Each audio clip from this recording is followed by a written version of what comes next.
Friends, ఇక్కడ కనిపిస్తున్నటువంటి ఇది ఒక చెరువు. మరి ఈ చెరువు ద్వారా ఎన్నో పశువులకి, మనుషులకి, అలాగే పంట పొలాలకి ఎంతో మరి నీరును స్టోర్ చేస్తున్నటువంటి చెరువు. మరి ఇలాంటి చెరువులు మహాపట్టణాల్లో మరి మట్టి బోడిసి వాటిని మరి చెరువుల్ని కబ్జా చేసి అలాగే వాటిని ప్లాట్లుగా చేసుకొని స్థానిక నాయకులుగా, పెద్దలుగా, ధనవంతులుగా ఎవరైతే చలామణి అవుతున్నారో అలాంటి వారు ఇలాంటి చెరువుల్ని కబ్జా చేసి మరి వాటిని ఇళ్ల స్థలాలుగా, ఫ్లాట్లుగా అమ్ముకొని వారు వారి యొక్క ధనాన్ని వృద్ధి చేసుకుంటారు. అయితే ఈ చెరువుని ఆనుకున్నటువంటి ఇలాంటి చూడండి ఫ్రెండ్స్, ఇక్కడ వేల ఎకరాలు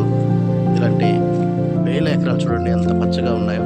ఇలాంటి పంట పొలాలకు సంబంధించినటువంటి నీరు మరి ఉండాల్సిన చెరువుని కబ్జా చేస్తూ ఉన్నారు.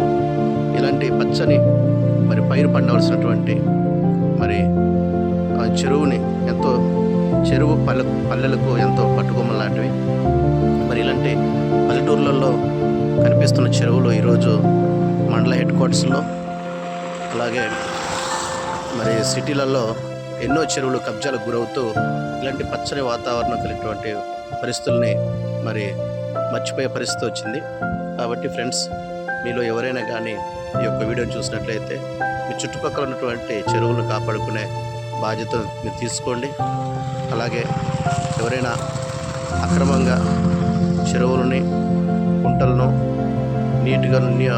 నీటి వసతులను కలిగినటువంటి ఇలాంటి చక్కని ప్రదేశాలను ఎవరు కూడా కబ్జా చేయకుండా మీ వంతు మీరు అధికారులకు సమాచారం తెలియజేస్తూ ఎవరైతే మరి ఇలాంటి చెరువులని కబ్జా పెడుతున్నారో ఇలాంటి చెరువులని మరి వారి యొక్క స్వార్థాలకి వాడుకుంటూ మరి నీటిని నిల్వ చేయడానికి మరి సృష్టిలో ఒక గొప్ప కార్యాన్ని దేవుడే ఇలాంటి పరిస్థితుల్ని మరి దేవుడు సృష్టించాడు.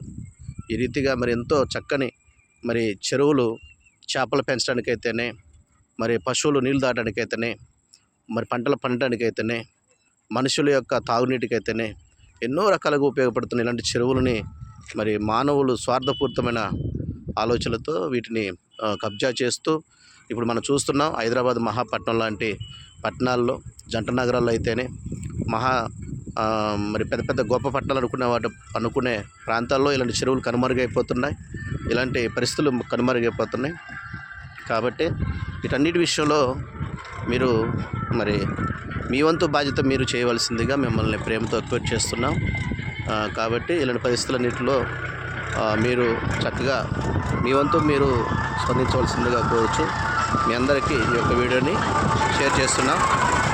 అనేక మందికి షేర్ చేస్తూ మరి మీ చుట్టూ ఉన్న మరి ప్రకృతిని మీరు కాపాడినట్లయితే ప్రకృతి ఒకరోజు మనల్ని కాపాడుతుంది. కాబట్టి ఇలాంటి విషయాలని తప్పకుండా మనం మరి బాధ్యతగా తీసుకోవాల్సిందిగా మిమ్మల్ని కోరుచూ ఉన్నాం. Thank you friends. ఈ వీడియోని షేర్ చేయండి, లైక్ చేయండి, సబ్స్క్రైబ్ చేయండి. Thank you friends.